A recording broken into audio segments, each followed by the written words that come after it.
美国海军用超级大黄蜂战斗机来模拟中国的歼15，那么两者的实际差距有多大呢？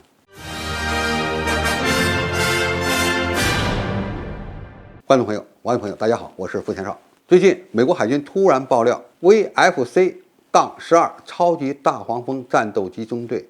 改涂装了。改什么涂装呢？改了歼15舰载战斗机的涂装版本。那么从美军公开的画面来看，这架模拟歼15涂装的FA-18EF 超级大黄蜂战斗机，都被隐藏在另外一架战斗机的后面，被其机身挡住了。但是它露出的部分，我们可以看出来，它的涂装跟我们国家歼15舰载战斗机的涂装非常相近。这就意味着美国海军正式将它的VFC-12战斗机中队改换涂装，作为模拟歼15舰载战斗机的一个训练中队开始使用。当然，他要想模拟歼15舰载战斗机，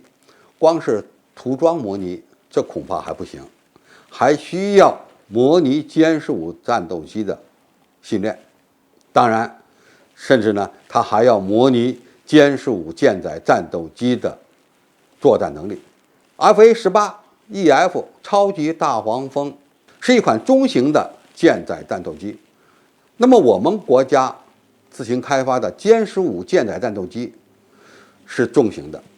两者在起飞重量上差距还是比较大的。那么重量的差距大，就意味着很多方面特别是在性能方面呢存在着差距。要想用它模拟歼15的航程、载弹量，这恐怕是有点困难当然，由于歼15重型舰载战斗机它采用的是滑跃起飞的方式，因此起飞重量包括载弹量都要受到一定的限制。这个特别在100米这个跑道上起飞无论是燃油还是武器都要做相应的减少。但是如果把起飞跑道延长到200米，那么基本上就可以接近满载起飞了。可以说用超级大黄蜂来模拟歼15的作战半径，这是有一定困难的。模拟它的武器系统呢，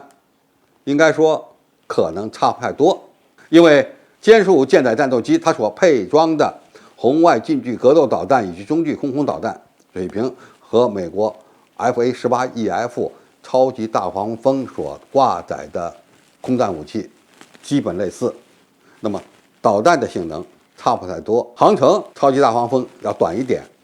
那么机动性呢？机动性现在要看怎么讲虽然这两者都采用的是比较接近的机动布局，但是就机动性而言，歼15虽然个头大，但是翼载荷有可能比 FA-18EF 还要小一点。在某些方面呢拥有优势。那么好，就算这两款舰载战斗机它的机动格斗水平相当，那么就说在近距格斗状态下，两者呢差不太多。但还有一个机载雷达的问题，就谁先看到对手。歼15舰载战斗机的机头比较大，它可以装一个比较先进的火控雷达，个头大，探测距离就远。而 FA-18EF 超级大黄蜂在这方面恐怕就会处于劣势，因为中国现在的雷达技术可不比美国差，某些方面可能还超出。那么今后如果为它换装有源相对雷达，因为这个技术已经很成熟了，换装之后呢，这有可能在远程探测距离方面呢有所突出，可以做到先敌发现、先敌攻击。那么如果没有换装雷达可能这个优势呢并不是那么明显。因此美国现在用 FA-18超级大黄蜂来模拟歼15重型舰载战斗机大致是可行的。那么美国在研究中国海军，特别是研究中国的舰载战斗机，那么当然我们也会加强这方面的研究。你有模拟中队，我们今后呢也会建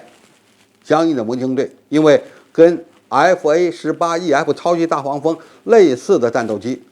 中国也有因此这样的一个模拟对抗美国能搞，我们也能搞，就看谁率先摸清对手。因为未来的战场必须把对手搞清，把自己搞清，把友军搞清，才有可能呢在空战场上举一主动。当然，这仅仅是指的空战，舰载机和舰载机未来是否能够出现大规模的海上空战，现在不好预测。但是舰载战斗机还有一个很重要的使命任务，那就是对地攻击和对海攻击。在这方面，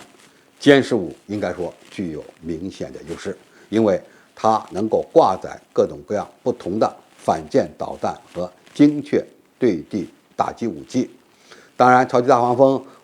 也有这样的一些设备，但是某一些方面可能不如我们全面。尽管美国现在开始模拟歼15重型舰载战斗机了，但是这仅仅是一个开头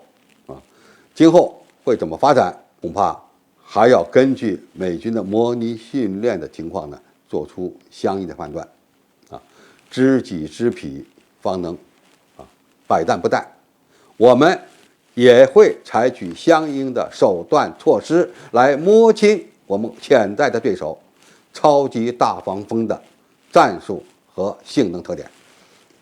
好，今天的评述就到这里，谢谢大家收看，我们下期再见。